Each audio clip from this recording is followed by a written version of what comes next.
tinggal Terima janji. kasih Anda masih bersama kami di Political Show. Anies Baswedan buka-bukaan langkah politiknya setelah Pilpres 2024. Anies serius mempertimbangkan akan maju di pemilihan Gubernur Jakarta. Kandidat lain pun semakin terbuka, mulai dari mantan Gubernur Jawa Barat Ridwan Kamil hingga lawan politik di Pilgub Jakarta 2017 Basuki Cahayapurnama. Bagaimana peta politik bila sang petahana kembali berkontestasi di Jakarta? Siapa berlaga di Pilgub Jakarta? Malam ini kita akan membahasnya dengan narasumber yang sudah ada di studio. Saya perkenalkan paling kanan ada Ketua DPP PDI Perjuangan Eriko Sutarduga. Selamat malam Bang Eriko. Selamat malam, Assalamualaikum. Waalaikumsalam. Ada Ketua DPP Partai Keadilan Sejahtera Mardani Alisera. Selamat malam Bang Mardani. Malam semua. Ada Ketua DPD Gerindra DKI Jakarta sekaligus mantan Wagub DKI. Bang Ahmad Riza Patria. Selamat malam Bang Riza. Malam, Assalamualaikum. Kandidat juga nih, Waalaikumsalam. Ada Direktur Eksekutif Carta Politika Mas Yunarto Wijaya. Selamat malam Mas Soto. Oke, tadi kita sudah mendengarkan bersama wawancara eksklusif saya bersama dengan mantan Capres sekaligus mantan Gubernur DKI Jakarta Anies Baswedan yang tampaknya sedang mempertimbangkan untuk maju di kontestasi Pilgub DKI. Nah, malam ini kita akan bahas bersama dengan narasumber. Saya akan langsung ke Pak Mardani terlebih dahulu. Pak Mardani, tadi setelah kita menonton, menyaksikan wawancara dengan Mas Anies, tampaknya pertimbangannya sudah semakin matang ya untuk maju di kontestasi Pilgub DKI. Bahkan sudah meminta relawannya untuk menunggu aba-aba. Apakah dengan pertimbangan ini, dengan sinyal-sinyal ini, PKS semakin mantap mendukung Anies Baswedan? Yang pertama tentu ini haknya Mas Anies. Apalagi kalau dilihat peluang yang di depan mata untuk tetap menjaga eksistensi di panggung politik nasional nggak banyak. Pilgub DKI nyaman, incumbent kemarin tinggi, nomor 2 bedanya 50.000 sama Pak Prabowo, jadi haknya Mas Anies kalau ingin maju di DKI. Tetapi tentu PKS juga punya pertimbangan ya. Kalau kata Presiden Ahmad Syaihu, Mas Anies itu udah tokoh nasional gitu loh. Sayang kalau turun. Dan PKS full dukung di Pilgub DKI. Full dukung di Pilpres.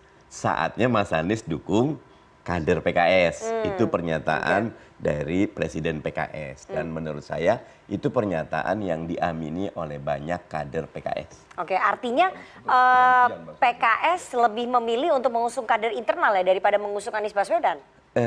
Dua-duanya masih terbuka pandangan saya, nak. Yang pertama mengusung kader internal itu gini, partai politik itu kan memang platform kaderisasi nasional.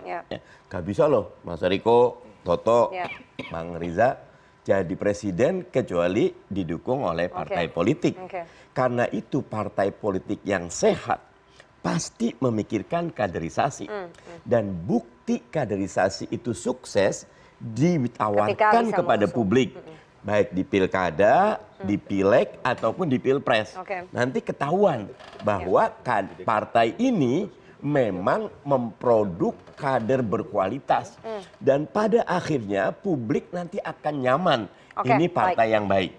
Tetapi saat yang sama Nana, karena pilkadanya berdekatan dengan pileg dan pilpres, bahkan pendaftarannya 27 sampai 29 Agustus.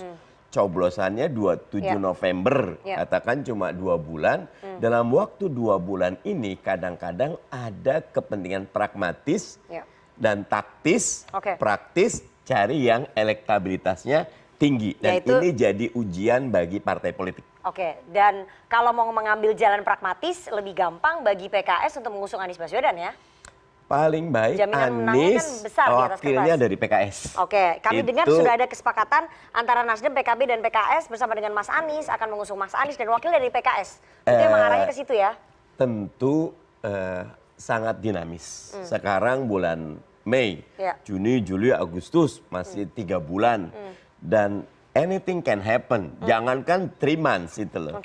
Today or last day, kita ingat nih, saya sama Bang Ariza nggak ada namanya Mas Anies di 2017 gitu. Sandi, Mardani gitu kan. Sandinya Gerindra, Mardaninya PKS, 15 hari. Saya walaupun waktu terima, saya apa ya? Tapi namanya kader samina wa atona kita muter.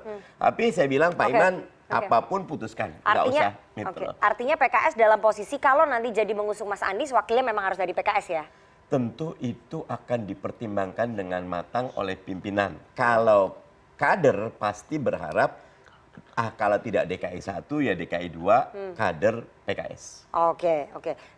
Keputusannya kapan kira-kira PKS? Ya kan 27 sampai 29 Agustus Oke, mendekati itu ya. Oke, masih banyak celah yang terbuka meskipun kabarnya sudah ada kesepakatan 3 partai koalisi perubahan mengusung Mas Anies gitu.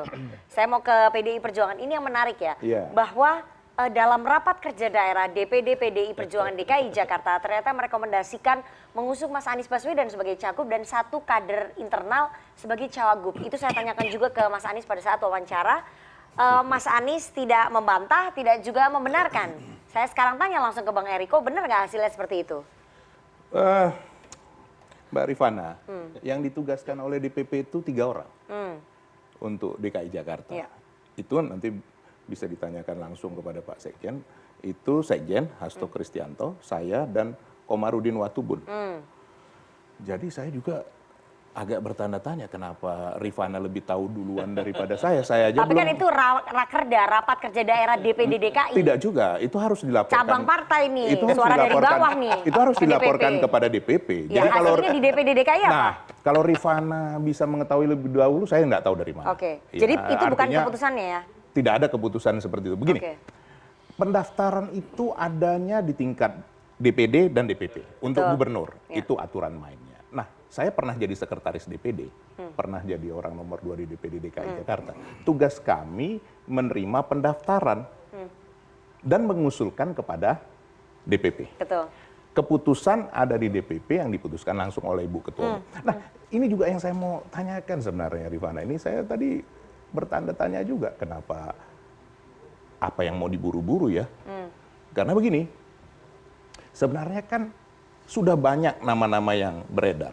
Yang saya sampaikan sendiri ada 6 nama dari 8. Masih ada 2 yang belum terbuka. Salah satunya Basuki Cahayapurnama. Iya, salah satunya Pak Ahok, Pak Basuki Cahayapurnama. 2 nama lain siapa nih Bang? Ah, itu nantilah, karena itu kan jangan sampai semuanya Tapi dibuka. semuanya 8-8-nya adalah kader internal PDI Perjuangan? Iya, Oke. tapi ada juga yang memang mengusulkan di luar dari kader. Tetapi kami kan, begini Rifana, kita ini turun dari 25 kursi tinggal 15. Betul, harus berkoalisi. Jangan dihitung bahwa kita bisa mengajukan sendiri. Pak Mardhani juga tidak bisa mengajukan sendiri. Betul, nggak ada yang bisa partai Tidak ada yang bisa sendiri. mengajukan, begitu juga Bung Riza dari Gerindra. Nah, jadi ini semangatnya sebenarnya. Tadi sudah dengar dari Bung Mardhani. Saya yakin juga dari saudara saya Reza Patria juga ingin semuanya kader. Nah, kalau dilihat dari ini tidak ada yang bisa maju sendiri. Oke. Nah, kenapa kita tidak berbicara ini? Masih lama waktunya, tinggal menghitung. Dan juga nanti ya mungkin ya Mas Toto bisa mensurvei hasilnya seperti apa. Walaupun jujur-jujur aja Rifana, saya harus fair, tanya nanti sama Mas Toto. Survei juga Anda bisa menjamin. Kalau 1-2 minggu setelah survei di apa istilahnya? Apa itu Mas Toto? Ditebar apa? Ya diguyur ya selesai juga. Jangan curhat gitu, Loh, Bang Eriko.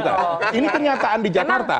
Memang Pileg 2024-nya agak anomali memang ya. Ini Semoga pilkadanya saya nggak anomali. nggak usah bilang seluruh Indonesia ya. Jakarta boleh tanya Mas Toto, nanti Mas Toto bisa membukanya bahwa tidak ada jaminan apa-apa. Nah, jadi penting sekali bahwa kader partai ini supaya apa? Sesama partai juga solid. Apalagi ini memang dikatakan ya satu berkah juga ya. Tidak semua partai bisa mengajukan dirinya sendiri. Jadi 6 nama itu siapa aja? Pak Basuki Cahayapurnama? Pak Basuki Cahayapurnama. Walaupun ini digadang-gadang juga untuk ke Sumut. Ya, karena betul. Sumut perlu satu refresh lah untuk lebih baik di sana. Kemudian ada Mas Andika. Ini Mas kan, Andika kader? kan sudah kader setelah PDI pensiun Perjuangan. dari Panglima. Nah, ini punya pengalaman. Pak Basuki tadi pernah pengalaman gubernur. Kemudian ada Mas Jarod, memang pernah menjadi gubernur juga, menjadi wakil gubernur. Kemudian ada Mas Hendy, wali kota, mantan wali kota Semarang, yang memang juga punya pengalaman yang luar biasa di Semarang. Ada Bu Risma. Bu Risma sudah pengalaman di kota Surabaya. Kan begitu. Jadi ini semua punya dasar yang memang Atau lagi siapa Bang? memang kuat. Saya kok jadi lupa ya satu lagi. Aswaranas. Oh, Aswaranas. Bukan Aswaranas. Oh, satu lagi yang dari luar itu mungkin. Iya, ini. Itu biarkan jadi misteri. Ya biarlah nanti jadi misteri. Jadi sekarang PD Perjuangan dalam posisi sedang menjaring ya. Iya. Tapi di antara 8 nama itu nggak ada nama Mas Anies. Sampai saat ini di dalam pembicaraan di DPP ya. DPD DKI saya tanya dulu karena kan Saya nggak tahu aspirasi dari bawah. DPD DKI saya nggak tahu karena saya belum ada dilaporkan. Makanya saya heran juga Rifana bisa tahu lebih dahulu. Ini Kabarnya ketua DPD DKI udah ketemu sama Mas Anies. Aduh, nah ini lagi satu kabar baru lagi nanti mesti kita tanyakan kepada Pak Adi. Jadi 8 nama itu nggak ada nama Mas Anies ya? Sampai saat ini di 6 nama yang sudah saya sampaikan tidak ada nama. Kan ada 2 dari luar katanya. Iya, itu kan nanti nggak ada nama Mas Anies. Sampai saat ini belum ada. Belum ada. Oke, saya mau ke Gerindra. Bang Riza sebagai mantan pasangannya Mas Anies di Pilgub DKI Jakarta atau pada saat menjabat ya di Pemprov DKI Jakarta, Anda juga mantan Wagub. Kira-kira apakah akan membuka peluang Gerindra berpasangan dengan Mas Anies nantinya di Pilgub 2024 ini? Yang pertama ya, Pilpres sama Pilkada nih Mas Toto yang bisa dijelasin. Tidak selalu linear, kira-kira begitu. Namun saya perlu jelaskan, sepertinya Pilpres sekarang agak lebih solid ya koalisinya gitu. Tidak menutup kemungkinan kami berkoalisi dengan PKS, PKB, PDIP, tidak ya. Tapi sepertinya... Tapi prioritasnya di Koalisi Indonesia Maju iya, gitu. tentu saya kira itu secara alamiah koalisi di Pilkada ini kemungkinan besar itu lebih dekat dengan koalisi masing-masing. Karena sering ketemu ya. Tapi prakteknya memang sampai hari ini kan kita semua lagi pada di seluruh Indonesia kan lagi ngurus Pilkada nih. Banyak gitu dengan PDIP, dekat dengan PKS, dekat dengan PKB. Ada lah teman-teman di bawah di Bupati-Bupati rata-rata begitu ya. Tapi itu kondisi realitanya ya. Jadi kalau koalisi dengan Gerindra koalisi dengan Mas Anies, ya saya kira tidak ada yang tidak mungkin dalam politik karena aturannya kan tidak melarang. Ya. Kami koalisi dengan PKS boleh, PDIP atau melarang. Tapi saya kira Mas Anies kan ingin maju tentu lebih dengan PKS, dengan PKB dan Nasdem ya. Gerindra jadi Gerindra sendiri dalam posisi nggak mau. Gerindra sendiri kan punya koalisi 9 partai, ya kan? Ini aja cuma bisa menerima 2, berarti ada 7 kader partai yang belum bisa diakomodir ya. Tidak bermaksud tidak menerima kader partai lain atau tapi saya kira secara rasional kami sendiri tidak mudah menentukan 2 di setiap pilkada dari 9 partai pendukung Prabowo Gibran. Jadi peluang berkoalisi ataupun berduet dengan Mas Anies itu kecil ya? Saya harus sampaikan jujur begitu. Daripada saya jadi politisi yang gombal-gombal gitu, saya kira begitu lebih baik. Mas Toto gimana ya? Saya bukan pencitraan atau cari muka ya. Tapi kalau dari saya tidak pencitraan cari muka, saya sampaikan apa adanya. Tapi kalau dari koalisi tapi perubahan. Tapi kan tidak mustahil. Tapi saya kira kalau secara rasional, saya kira peluangnya kecil. Gak usah dikoreksi Bang Riza, ya peluangnya kecil. Ya, tapi Mbak Rifana, apapun kan dalam politik itu ya Bung Riza. Ya, yang tidak mungkin itu hanya menghidupkan orang mati. Iya, soal peluang kecil, sedang, besar itu relatif. Udah diakui peluangnya kecil kalau menurut Bang Riza ya. Tapi kalau misalnya nanti approach-nya ataupun justru permintaannya datang dari Mas Anies, kalau bisa berduet dengan Bang Riza supaya nanti sama-sama dapat restunya Pak Prabowo sebagai presiden terpilih, gimana? Ya kan tadi saya bilang Pak Prabowo itu orang yang sangat baik, bijaksana, negarawan dan seterusnya. Beliau ini udah ketua umum, ketua dewan pembina, punya hak prerogatif, tapi dalam setiap keputusan selalu melibatkan kami semua. Tidak semua anggota pembina dan penasihat, bahkan teman-teman tuh di DPC bisa dikumpulin. Iya, terus? Jadi artinya untuk menentukan hal-hal seperti ini, Pak Prabowo pasti akan mendengarkan semua pendapat semua tokoh di internal, jajaran, bahkan teman-teman koalisi. Anda sebagai ketua DPD DKI Gerindra gimana aspirasinya? Aspirasi apa? Ya aspirasi lah. Mau nggak berduet kembali dengan Mas Anies kalau misalnya diminta? Tadi kan udah dibilang Nana. Peluangnya kecil. Peluangnya kecil. Saya pribadi dengan Mas Anies baik sekali. Bagaimana nggak baik 2,5 tahun kan? Saya sebagai wakil ya mengikuti, mendukung, ya kan, siap juga pasang badan atas kebijakan yang diambil, karena tugas wakil itu kan selalu Jangan harus curhat siap. itu, Bang Rizal. Bukan, artinya kan seperti itu. Kita nih wakil yang taat. Saya kan lapor pimpinan, bagian siap. Kayak yang namanya Gerindra itu, ya, selalu komitmen konsisten dengan keputusan. Karena kita sudah mengusung, mengawal sampai selesai, gitu. Oke. Jadi Tapi kami tetap konsisten ketika itu sampai Jadi selesai. sebagai Ketua DPD DKI Gerindra, Anda merekomendasikan ataupun akan menyampaikan aspirasi lebih baik fokusnya berkoalisi dengan Koalisi Indonesia Maju ya?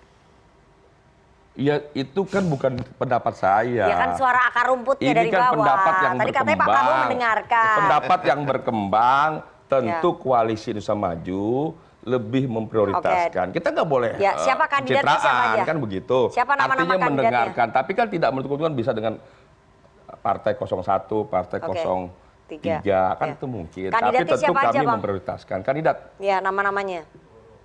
Begini Nana, kami kan waktu tanggal 7 kemarin Mei kumpul semua DPD dipimpin oleh Pak Dasko, Pak Muzani, teman-teman di situ. Evaluasi Pilpres kami laporkan, alhamdulillah di Jakarta. Iya, ini saya langsung nanya nih kandidatnya. Di Jakarta, di Jakarta yang menang. katanya Anies Di bawah menang, kepemimpinannya alhamdulillah Bang Prabowo Rizal. menang. Nanti dulu nih. Iya. Artinya survei, ini penting nih, survei bisa berbeda, betul nggak? Ya jadi siapa kandidat? Waktu itu Pak Jibowo kan, survei kan?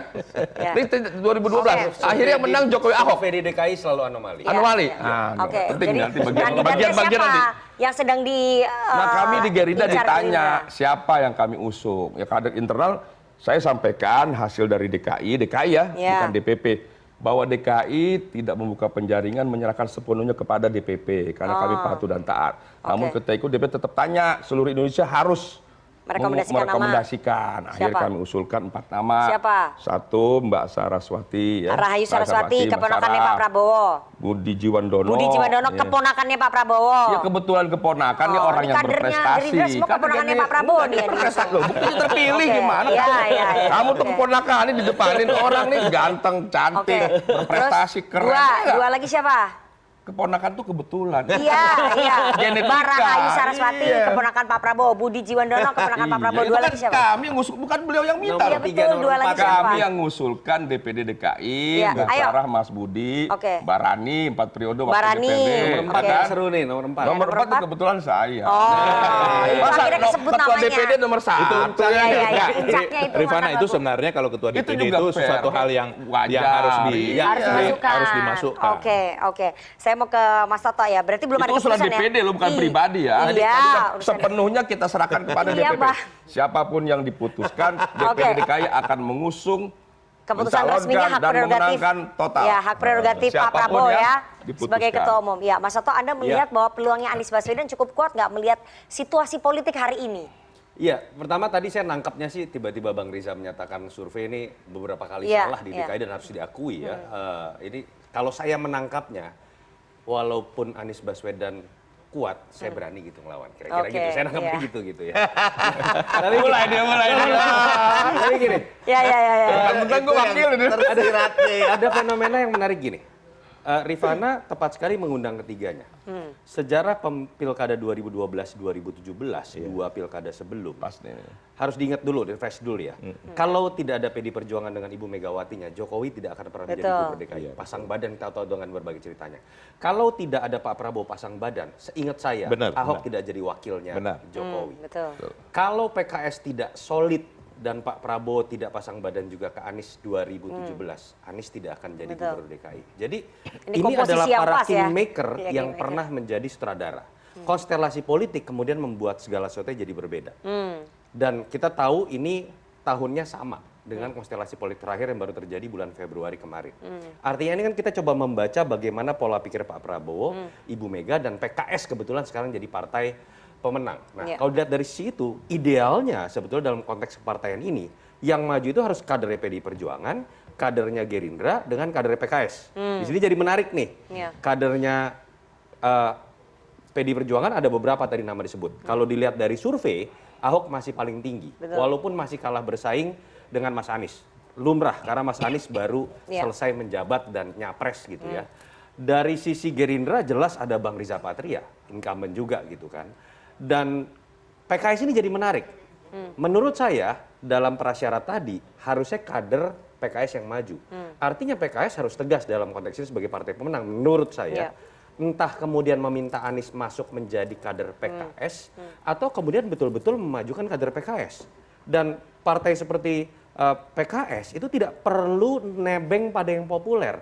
Kita lihat dalam Pilkada Jabar 2 kali berturut-turut ada nama yang didorong tidak terlalu terkenal tapi bisa memenangkan pertarungan atau hampir memenangkan pertarungan pada saat Sudrajat Saiku atau kemudian dulu sebelumnya Kang Aher. menang. Jadi saya berharap sekali sebetulnya PKS juga berani melakukan itu, PDI Perjuangan berani melakukan itu, Gerindra juga berani melakukan itu. Dan menjadi menarik nih, kalau kita bicara paling ideal ya, ada Ahok melawan Anies, melawan Riza Patria. Itu tiga-tiganya itu bisa dinilai kinerjanya apa. Tiga-tiganya bisa dinilai legasinya seperti apa, karakter kepemimpinan yang berbeda seperti apa. Kalau itu bisa dilakukan, menurut saya akan jadi sebuah pendidikan politik yang menarik. Walaupun biasanya logika dari pengambil keputusan ini tidak sesimpel itu. Pasti ada faktor-faktor lain yang menurut saya sepakat dengan konstelasi yang kompleks seperti sekarang, mungkin masa injury time. Apalagi kalau kita lihat pattern 2012-2017, itu biasanya di menit 90 plus 4, itu baru akan diputuskan. Dan yang menarik lagi Rifana, yang biasanya kita bahas nama-namanya sekarang, justru itu biasanya akan kalah. Yang tidak kita bahas namanya, tiba-tiba muncul, itu biasa akan menang, itu pengalaman 2012-2017. Itu fenomena di Pilgub DKI Jakarta ya? Betul. Jadi di atas kertas meskipun Mas Anies peluangnya besar, tapi kalau melihat situasi politik hari ini, belum tentu juga sebesar itu ya, Anda mau mengatakan cerita begitu? keramat dari DKI selalu seperti itu dalam 2 pemilu sebelum. Saya nggak tahu apakah ketika DKI menjadi DKJ, keramatnya menjadi hilang atau tidak, kita nggak tahu. Dan tidak ada incumbent yang menang ya? Iya. Iya kan, selalu seperti itu ya. Oke, nanti kita akan bahas lebih dalam soal peta politiknya, soal koalisinya, partai-partai mana saja, karena tidak ada satupun partai yang bisa maju sendiri ya. Tapi kita harus jeda terlebih dahulu, jangan kemana-mana, tetap bersama kami di Political Show.